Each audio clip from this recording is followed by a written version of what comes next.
this is Raymond Aaron with Respark Your Life, a podcast to light that fire so that you can live life on your own terms. Talk about the power of change, and the subtitle is called The Temporary Delivery System.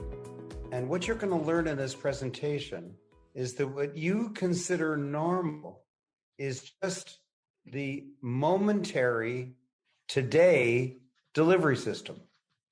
And the delivery system in the past was different, and the delivery system in the future will be different.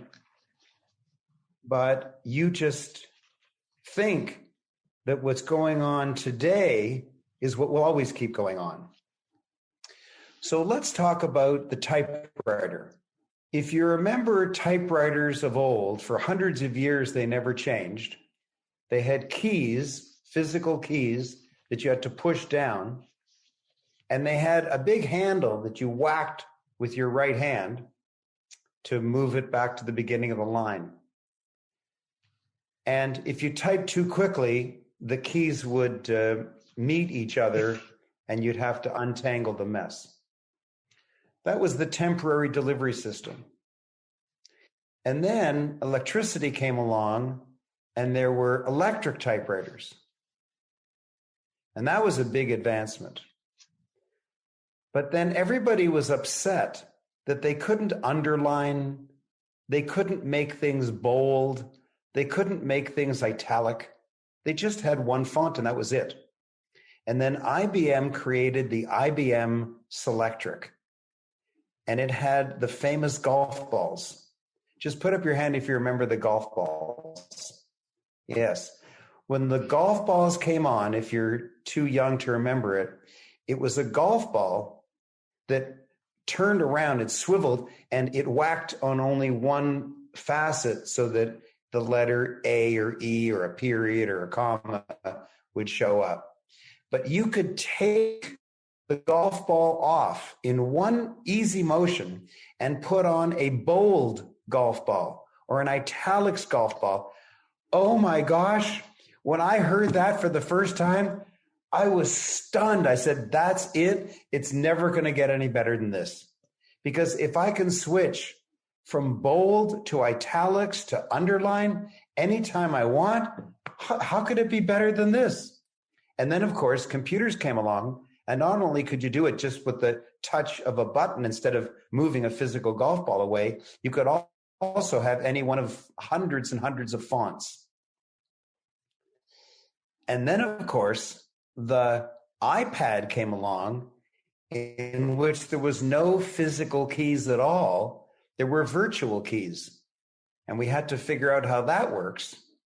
And in order to have that work, Apple had to come up with the idea of corrective spelling, because you could easily make a mistake if there was no physical keys.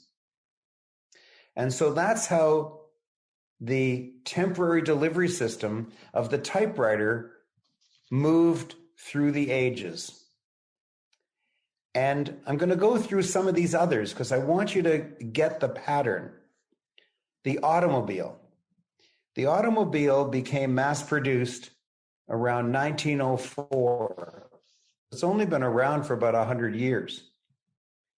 In the year 1903, if you would have been asked to predict the future of urban transportation, you would have said, well, horses. What are you talking about? There's always horses. There'll always be horses. What else is there? But horses were just the temporary delivery system of urban transportation. If you lived in a major city, any major city in the world, Chicago, Toronto, London, Hong Kong, you couldn't live in a city for more than 5 seconds without seeing a horse, because horses were the way you got around in the city. But today, you could go to any major city in the world and spend 5 years on a major intersection and not see a horse.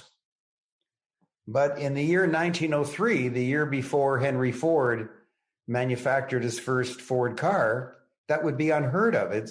How's that possible? What are you, crazy? Of course there'll be a horse every second.